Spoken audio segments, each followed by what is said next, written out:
Drugi govorc je naš zdravnik, dr. Živan Krevelj. Najprej en zelo lep pozdrav vsem, ki ste si vzeli čas, da ste prišli in podprli srčne ljudi, kot sta Renata, Blaž, Filipič in ostali, ki so organizirali to današnje srečanje, v katerem skušamo odnesti v našo državo malo več svobode in osnovne zdrave pameti.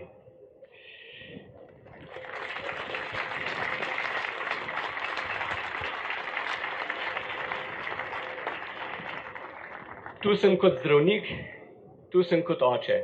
Imam 2 hčerki. Preprosto kot zdravnik ne morem strinjati s tem, kar se dogaja v današnji medicini.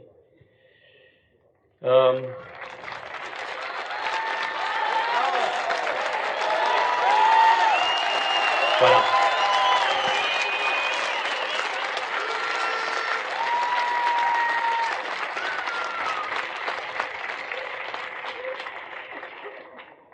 Vsakemu je jasno, da PCT ni zdravje.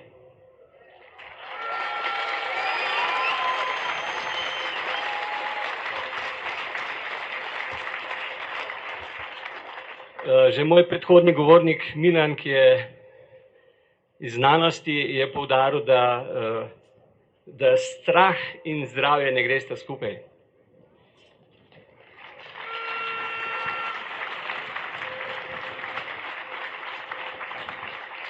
Do zdravja vodi edino svoboda. Svoboden dih.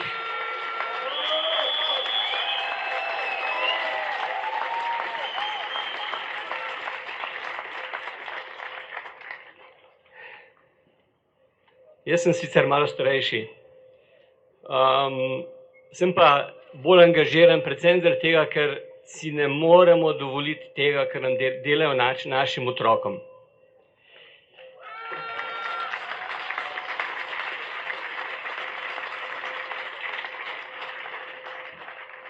Vse grozljivke, ki jih je naštel Milan okoli mask, pa saj to je nepojemljivo. Kaj se dela tem našim otrokom? Tega ne smemo dovoliti.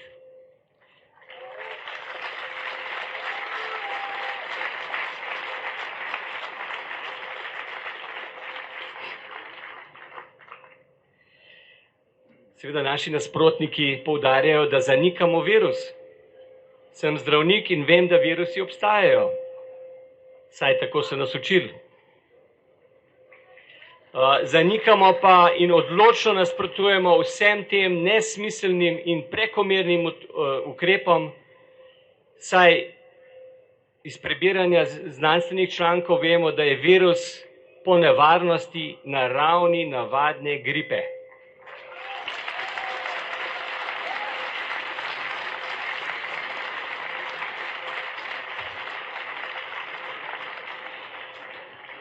Seveda tudi pri gripi ljudje umirajo. Tako je bilo v preteklosti, tako je v sedanjosti in tako bo tudi v prihodnosti.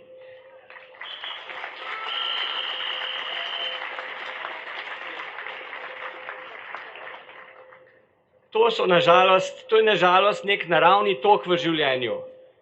Brez umiranja ni življenja. Predstavljajte si, da bi živeli 1000 let. Kakšen pa bi bil ta svet?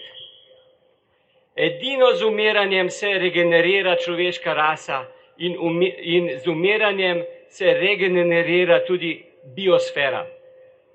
Smrt je del življenja.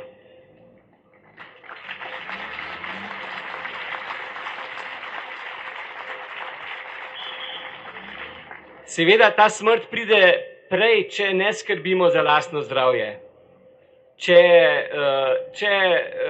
se ne ravnamo z zakonitosti življenja, se pravi, se bom tudi več o tem povedal še, šibki umirajo pač in ponavadi so šibki starejši.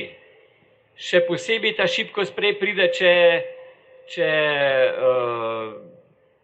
če posiljujemo svoje telo z raznimi kemikalijami, če ne spimo dovolj in tako naprej. Ampak Kdo ne umre? Ali ne umre šibek, ali ne umre otrok? Otroci nimajo nobenega stika s COVID-om. Mislim, da je to vsem jasno.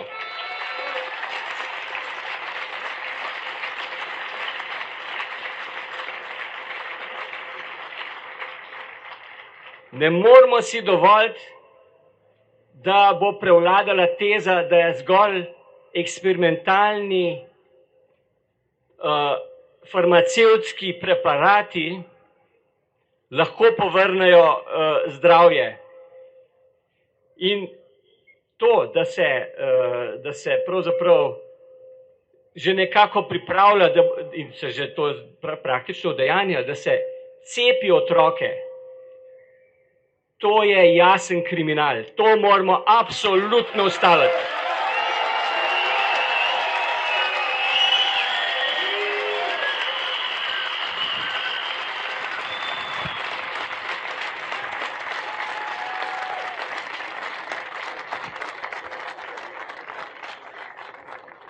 Seveda časi, v katerih živimo, zelo spominjajo na vojne čase.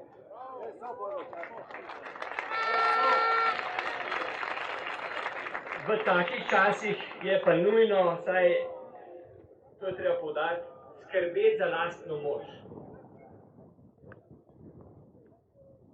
Dr. Milan Hosta, moj predhodnik, je poudaril, kako nam maske jemljejo moč. Kakšen nesmisel je to, da se nosi maske, skozi katere se virusi vozijo kot po avtocesti?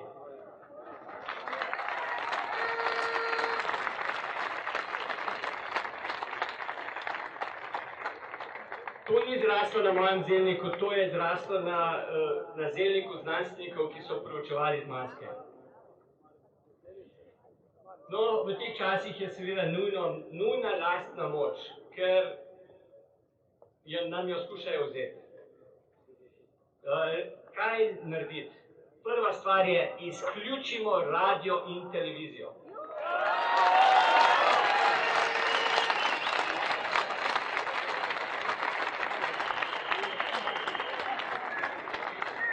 Radio in televizijo nam jemljeta moč, saj ustrahujeta.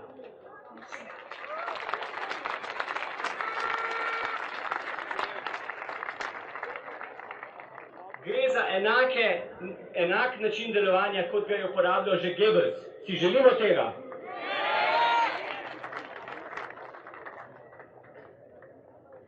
Seveda na drugem mestu je maske dol.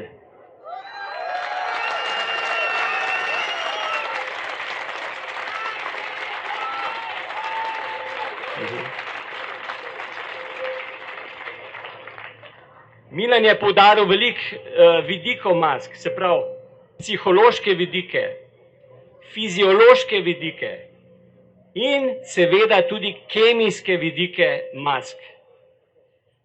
In to, da se forsira uporabo mask v šolah, je po, če citiram zelo znanega hrvaškega profesorja univerzitetnega kemije, profesorja Valerija Vrčka. To je epidemiološka pedofilija.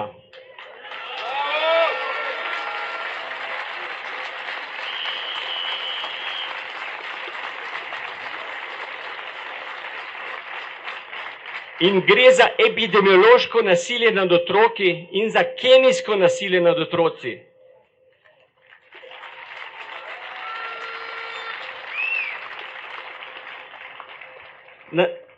Ali je pravilno, da je pravzaprav učilnica postala kemična čistilnica?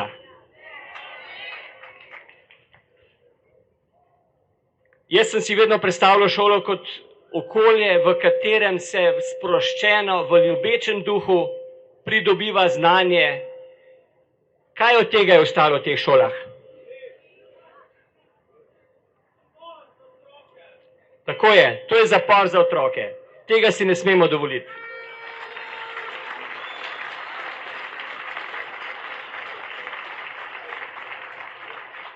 In če že samo dodam, kaj je še v teh maskah, iz kemijskega vidika. poleg nano-mikroplastičnih delcev, nanodelci silicija, vemo, kaj je azbest, tudi vsebuje silicij. Potem so tukaj azobarvila, ki so kancerogena, piroli, kaprolaktam, ki s hidrolizo spremeni v aminokaproično kislino. Aminokaproična kislina je inhibitor fibrinolize v krvnih strdkih. Lahko si predstavljamo, kaj to naredi, če se še cepimo. In tako dalje, in tako dalje. Verjetno je še mnogo več snovi, o katerih ne vemo nič. Na tretjem mestu bi rekel, kar se krepitve tiče, okrepiti je treba našo dušo. Se pravi, ne medijem.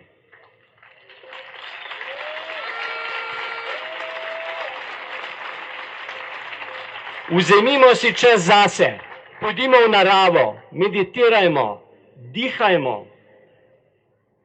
ukvarjamo se s tai chi chuanom, z jogo, smejmo se in radi se imejmo.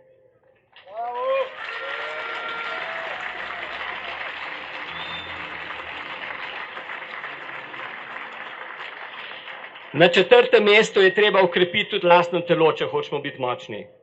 Se pravi, pazimo na poživila, dajmo se športno aktivirati, pazimo na to, da bomo dovolj spali, podprimo lokalne kmete, še posebej ekološke kmete, saj nočemo zastrupljanja.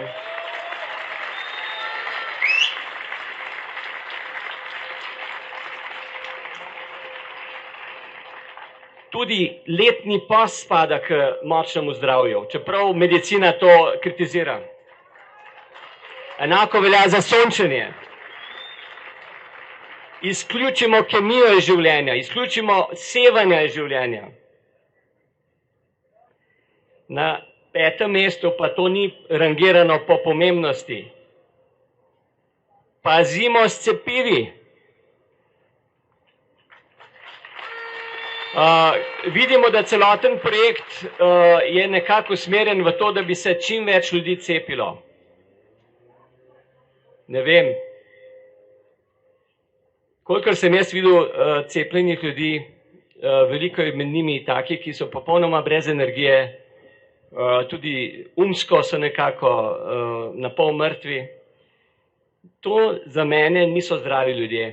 Vprašajmo se, zakaj so nam prepovedali poceni in učinkovita zdravila, kot so ivermektin, hidroksikloroquin.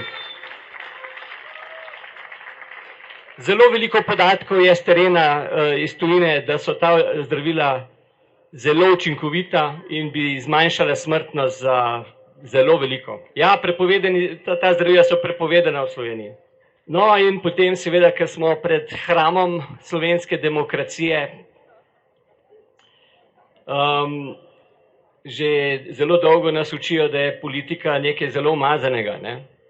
In nekako nam je to pod kožo zlezlo. Seveda to je razumljivo, ker na tak način zadržijo monopol politike maloštevilni in gre tudi za negativno selekcijo pri temu, ne? Ta današnji shod ni političen shod in tudi jaz ne govorim proti vladi Janeza Janše. Moramo pa razumeti, enega poslanca v parlamentu ni, ki bi opozarjal na vse te nesmisle, ki se dogajajo v slovenski družbi.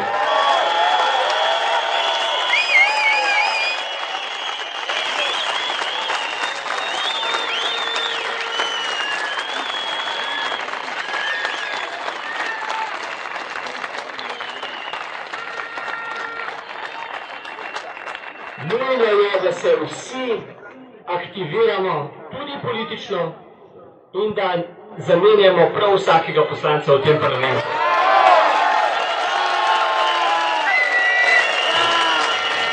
Hvala lepa.